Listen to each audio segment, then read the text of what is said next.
நாய்சேகர் பண்ண என்ன தப்புனார்னா 15 வருஷம் கழிச்சு ஹீரோ பண்ணார். நாய்சேகர் படத்தில் ஒரு ஹீரோவை போட்டுட்டு இவர் ஒரு லீடான ஒரு ரோல் பண்ணியிருந்தாருன்னா அந்த படம் நாய்சேகர் மாதிரி ஒரு படத்தில் நாய்சேகரில் பண்ணியிருந்தா யார் பண்ணலாம் ஓடி இருக்காது, அது வேறு விஷயம்.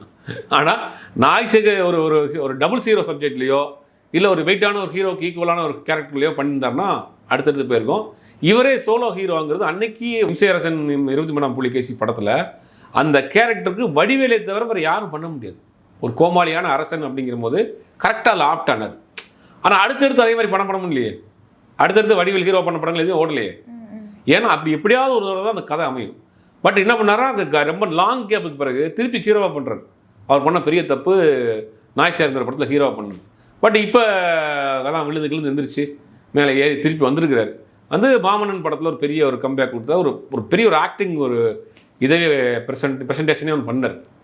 அதற்கு பிறகும் சரியாக சில படங்களை சூஸ் பண்ண முடியல. ஆனால் இந்த படம் ஒரு சரியான ஒரு லேண்ட்மார்க்காக இருக்குது. பட் இந்த படத்துக்கு வந்த கம்பேக்கை ஏற்கனவே நாயகேஷ் அவர் கடைசி காலத்தில் பயன்படுத்துகிற மாதிரி பயன்படுத்திட்டாருன்னா அவருடைய இறுதி காலம் வரை சினிமாவில் ஏதாவது வெரைட்டியான ரோல்ஸ் பண்ணிகிட்டே இருக்கலாம்.